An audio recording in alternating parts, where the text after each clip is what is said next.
क्या एक नाम बंधुआई के बाद भी बच सकता है? क्या एक वंश टूटने के बाद भी चल सकता है? क्या सब कुछ बस इत्तेफाक नहीं, पर परमेश्वर की योजना है?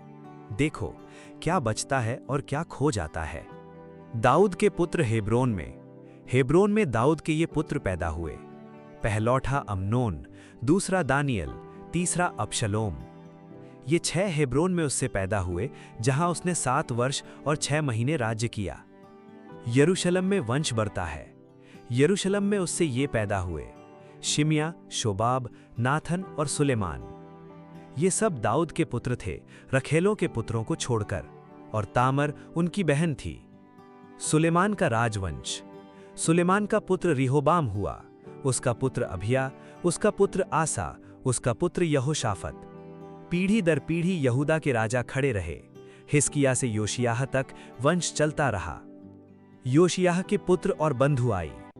योशिय्याह के पुत्र पहलौठा योहानन, दूसरा यहोयाकिम। लेकिन अब वंश टूटने लगता है।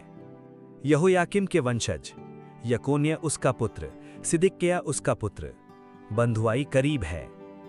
बंदी यकोन्य के पुत्र, शलतियेल उसका पुत्र। बाबुल में भी एक रेखा बची रहती है: जेरुब्बाबेल, हनान्याह, पलत्याह। जिसे परमेश्वर बचाता है उसे कोई मिटा नहीं सकता। यहूदा के प्रारंभिक वंश। यहूदा के पुत्र पेरेस, हेस्रोन, कर्मी, हूर और शोबाल। यहूदा का वंश बाहर फैलता है, पर ये हूर के पुत्र थे जो बैतलहम का पिता था। याबेज की प्रार्थना। याबेज अपने भाइयों से अधिक प्रतिष्ठित था। उसने इज़राइल के परमेश्वर को ये कहकर पुकारा: भला होता कि तू मुझे निश्चय आशीष देता और मेरे सीवाना को बढ़ाता, और तेरा हाथ मेरे साथ रहता और तू मुझे बुराई से बचाता। और जो उसने मांगा वही परमेश्वर ने उसे दिया। वंश से कुल बनते हैं। यहूदा के कुल बढ़ते हैं: केलूब, मेहीर, इश्टोन। देश में पहचान स्थिर होने लगती है। कैलब का वंश फैलता है। यफुन्ने के पुत्र कैलब के पुत्र ईरू, एलाह और नाम। वंश बाहर फैलता है, प्रभाव बढ़ता है, शक्ति पीढ़ियों में बढ़ती जाती है। काम और कौशल।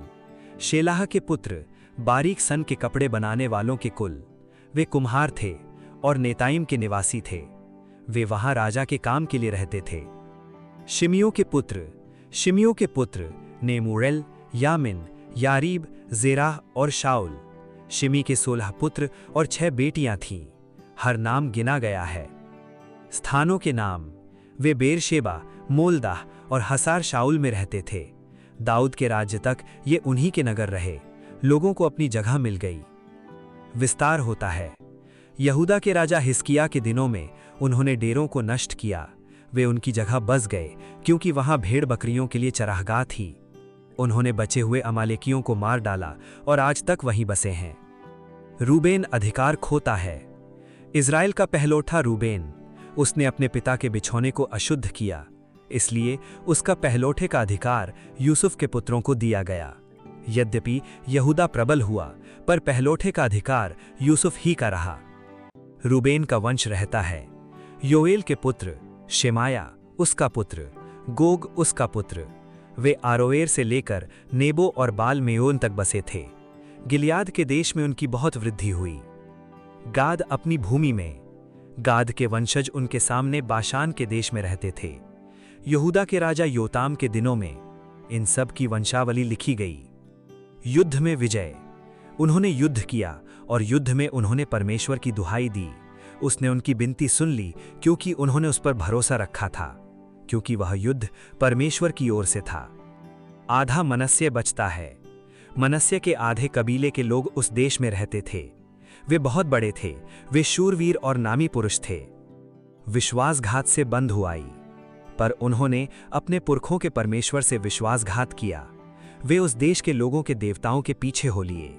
तब इज़राइल के परमेश्वर ने अश्शूर के राजा पुल की आत्मा को उभारा। वह उन्हें बंधुआई में ले गया, जो आज तक वहीं है। वंश बढ़ता है, नाम उठता है, लोग बसते हैं, पर विश्वासघात सब तोड़ देता है। फिर भी परमेश्वर जिसे चुनता है उसे बचाता है। पढ़ो 1 इतिहास 3 से 5। देखो क्या टिकता है और क्या टूट जाता है। आने वाले कल की फिक्र छोड़ो, प्रभु पर अपना विश्वास जोड़ो। हर दिन के लिए उसकी कृपा है, हर दिन पर्याप्त यही आशा है।